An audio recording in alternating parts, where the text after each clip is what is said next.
Благодарам, почитуван председател на собранието, почитувани пратеници, почитуван председател на владата и министри. Имам едно прашање до премиерот од областа на евроинтеграциите, евроинтегративниот пат на нашата земја. И ово прашање ќе го поставам во контекст на неколку актуелни случувања, актуелни работи. Прво во контекст на актуелните случувања во Европарламентот изминатите денови. Понатаму во контекст на поместувањата на центрите на моќ во рамки на геостратегиските случаи, посебно изминатата година. Понатаму во контекст на времето, кое што одминува, Албанија и Црна Гора грабаат напред. И последно во контекст на одлуката на Соединетите Американски држави од пред еден ден да ја продолжат кризната состојба за земјите во Западен Балкан, затоа што смета дека постои ризик за нивната безбедност. И последно потврдата на председателот Трамп на изјавата на генералот Кейн дека Русија има територијални, можеби има територијални претензии и према други земји, освен Украина.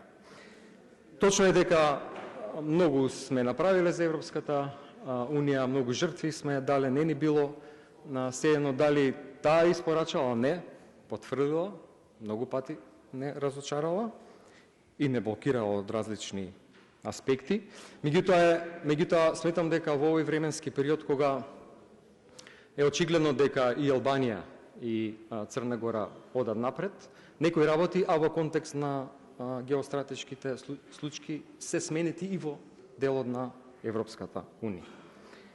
Почитуван премиер, тврдевте дека може да се смени нашата позиција во рамки на преговарачката рамка, практично ветувавте промена на преговарачката рамка. Има многу изјави во минатото кои што се во најмала рака контрадикторни од изминатата година до сега.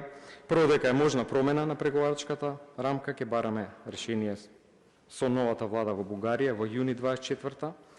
Во 9 месец уставни измени со одложено дејство е едно од можните решенија. Во октомври преговарачката рамка може да се промени, направивме многу за европските вредности, а добивме нула. Понатаму предлог уставни измени во собрание пред формирање влада во Бугарија е наивно. Исто така во октомври безпредметно е сега да се праќа писмо до ЕУ. Лага е дека сме барале промени на преговарачката рамка. Нашата позиција останува уставни измени со одложено дејство како гаранција дека ќе нема нови условувања, ова во 11 месец лани, и објаснет предлогот за уставни измени со одложено дејство. Има неколку работи кои што ги најавувате, меѓутоа нема финале, нема завршница на тие предлози кои што ги давате, а во контекст на подобрување на нашата преговарачка позиција. Прво ова со одложеното дејство на уставните измени, еве гледаме дека не се случи. Понатаму најавивте писмено обраќање до целата Европска Унија, се откажавте. Од тоа чекавте да се формира нова влада во Бугарија, еве се формираше, има средба во Хаг на самитот на НАТО, таму е бугарскиот премиер, отиде председателката, значи средба и таму нема да има. Последно за комисијата во Бугарија во која барате да членуваат македонците. И се добива впечаток дека сите овие барања треба да предизвикаат некаква сатисфакција кај граѓаните, дека нешто се прави, дека може да се направи, може би да се разбуди и надеж, дека таа наша позиција во рамки на преговорите може да се подобри, но ништо од тоа не се случува.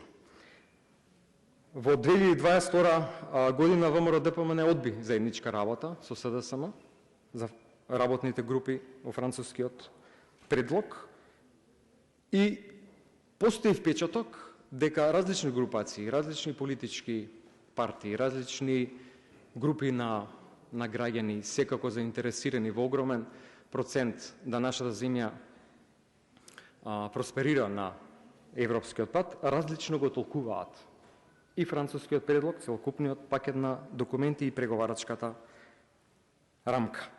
ВМРО ДПМН создаде хистерија во однос на тоа, меѓутоа сметам дека сега на некој начин судира тоа од глава.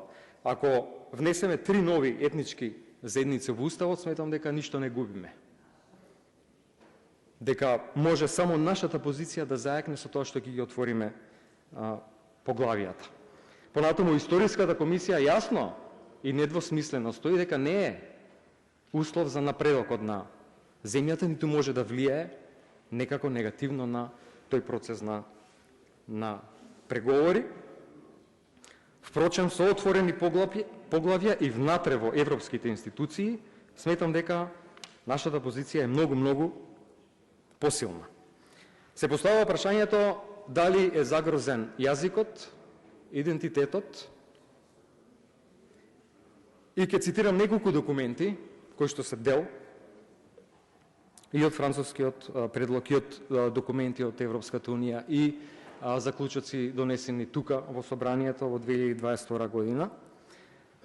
Прв документ е заклучоците на Европската унија за отворање на преговорите со Македонија и Албанија, без никакви услови за јазикот и идентитетот. Понатаму, самата преговарачка рамка, каде македонскиот јазик е експлицитно наведен без никакви додавки, звездички или фузноти, и подпишаниот договор со Фронтекс на чист македонски јазик. Во Европскиот парламент за прв пат има сериозен ризик да помине извештај во кој што јазикот некако дополнително се означува. Ние направивме силна кампања во 2023 година и тогаш беше едностран напишан тој извештај од тогашниот известувач за Македонија. Тоа беше бугарскиот европратеник Кјучук, кој што го запревме.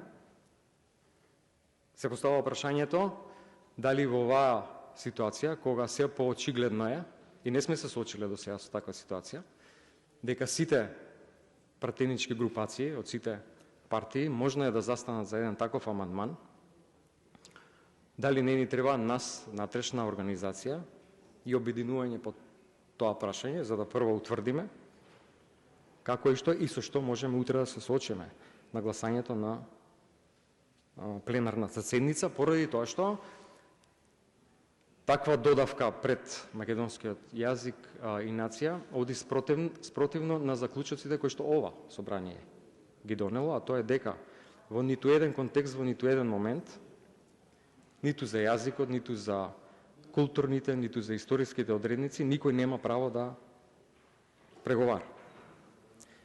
Неколку пати апелира во различна форма, во различен временски период и одговара на повиците да има лидерска или било каква средба на парламентарни партии, на сите поголеми партии, да разговараме за тоа што е национален консензус. За жал нема одговор на тие апели, еве сега гледаме со што се соочуваме. И тука ќе завршам и сакам да го конкретизирам овој дел во однос на прашањето. Господине премиер, сакам да ве прашам конкретно, дали во временските рамки на овој мандат на владата имате утврдено временски лимит до кога ќе се обидувате да изнајдете некаква промена на временската, на нашата преговарачка позиција, или нема никаков временски лимит, односно целиот мандат временски на оваа влада може да помине во тоа што вие го велите изнаоѓање на подобра преговарачка позиција. И благодарам.